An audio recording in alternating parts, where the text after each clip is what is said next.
Hi guys, my name is Frances. I'm going to be leading you through a short 15-minute yoga class today. I did stop myself. I was going to say yoga flow. This is going to be more of a hatha class. So we're going to hold our poses a little longer, not quite yin long, but it's more pose heavy. So we're going to start on the floor. We're going to start in a child's pose.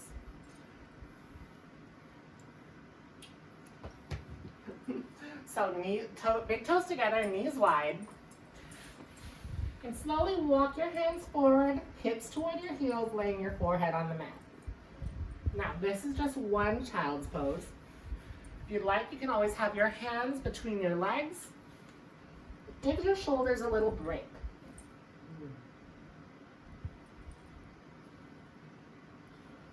Or if you don't really need any hip stretching, you can always have your knees together.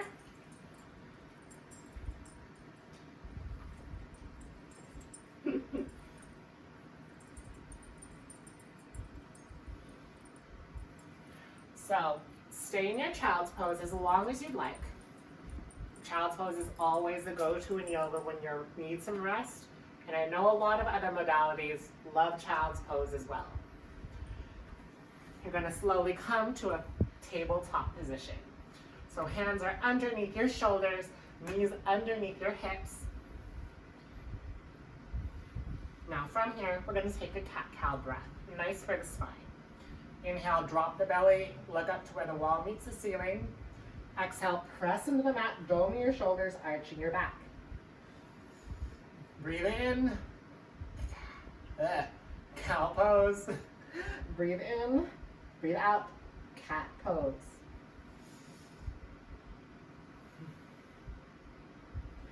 Do that as many times as you need for your spine to feel nice and yummy. From here, step your right foot back, just so that you're on the toes. Now from here, shift back and forth a little, feeling into that ankle. And when you're ready, lift that right foot up off the mat. Right foot steps to the outside of the right hand. And from here, slowly just shift your left knee as far back as you can, finding your dragon lunge. Now, if you'd like it to be a little more active, you have options here. You can go down to your forearms. Maybe if you're really flexy, you can go down all the way to your chest. Another option here, tuck your left toes, lift that left knee up off of the mat. More options, love options. You can roll to the blade side of the right foot. Take your right hand, press on your inner right thigh. Try to avoid the knee, pressing on the knee, pressing on that joint. Not fun. Once more, if you'd like to add a quad stretch here, bend your left leg, go for the toes.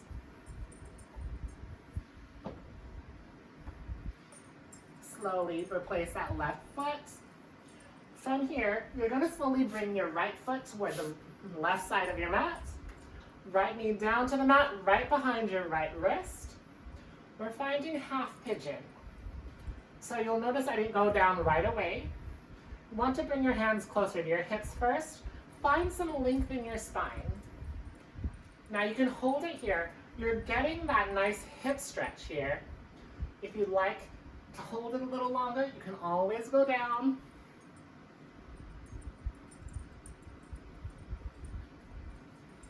Now, if you have any issues here, say, I don't know, if you're pregnant or if you just don't like that fold, you don't like being face down, the alternative would be to be on your back. Make that shape, make a figure 4 shape with your legs. And thread the needle. Either clasping your hands around your shin or just under your thigh, hugging that closer to your body. Trying to keep your whole spine on the mat.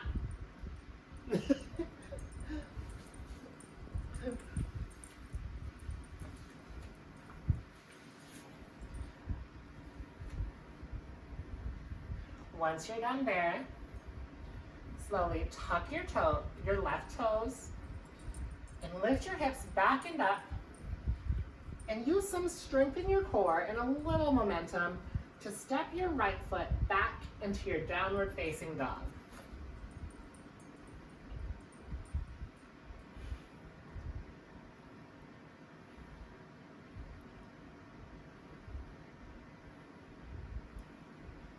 Slowly, like a wave, come forward. Drop your knees down to the mat. Left toes up, straight back. Go back and forth, feeling into that ankle. Lifting that left foot up. Stepping it forward. Finding whatever version you found on the right side, find the same one on the left. Even if you can go down to your forearms on one side and not the other, try to keep it equal. So if you can't go down to the forearms on the right side, I'd suggest not going down to the forearms on the left side, just so we can keep, like I said, balance in the body. You always have that option to open up the hip here. You can also go for that nice quad stretch.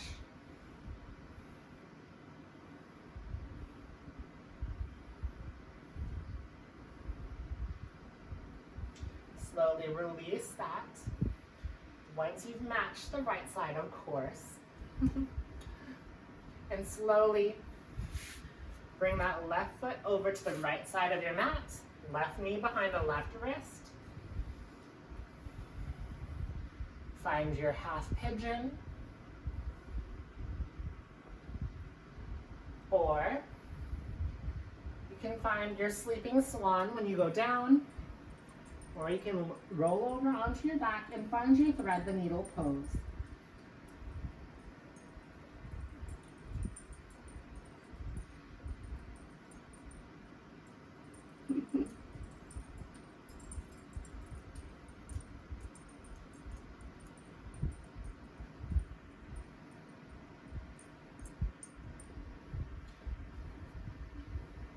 Once you've matched your being in a half pigeon on the left side, as you did on the right. Once more, slowly tuck those right toes, lift your hips back and up, and step back into down dog. So that was a big hip stretch. So walk it out a little here. See how your hips are feeling.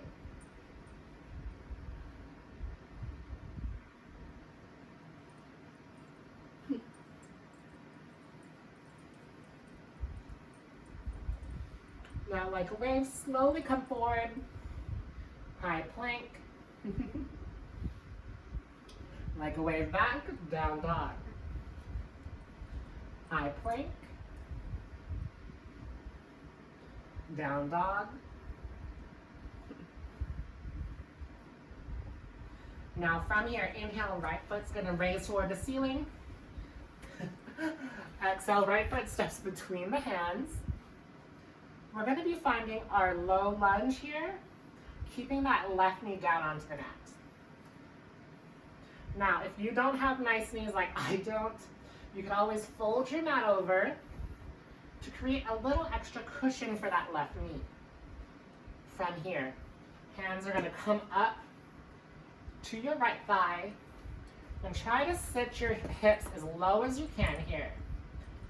This is already the full extent of the You're getting the full benefits of the pose here. If you'd like to go for a little bit more, we're going to be adding that quad stretch in. Now it's important here not to put too much pressure on that left knee, so make sure you're just in front of the left kneecap, not quite on the left knee. From here, you're going to grab the left foot with your left hand. Right hand stays on the right thigh. If you have balance here, you can make a mudra with your right hand, index finger and thumb tips of fingers touching, and rise up, finding your King Arthur pose.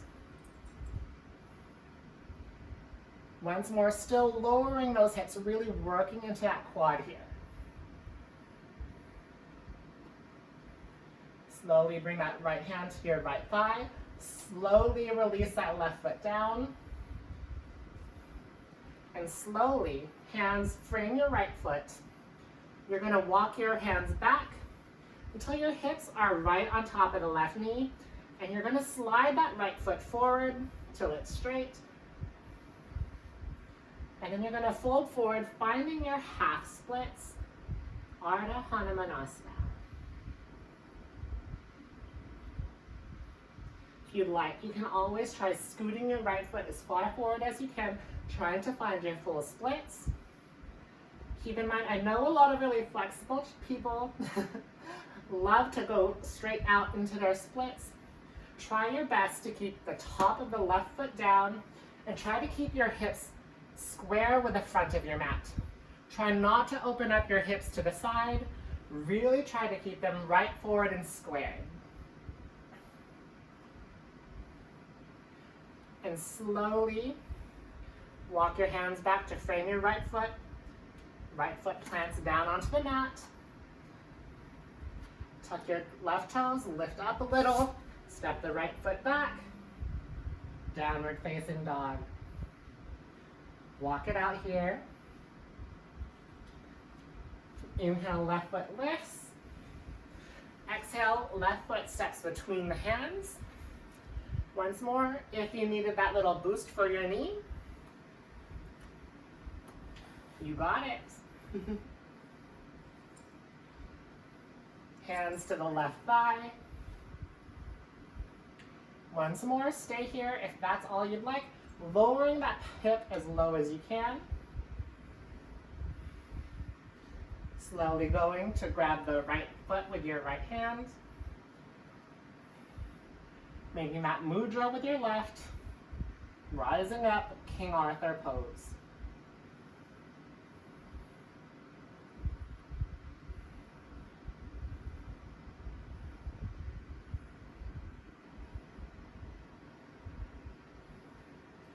Slowly bringing that left hand down, releasing that left foot, walking your hands back, hips right above the right knee, left foot flex, toes pointed towards your face. Walk your hands forward, trying to fold forward over that left leg, really giving that hamstring a stretch here.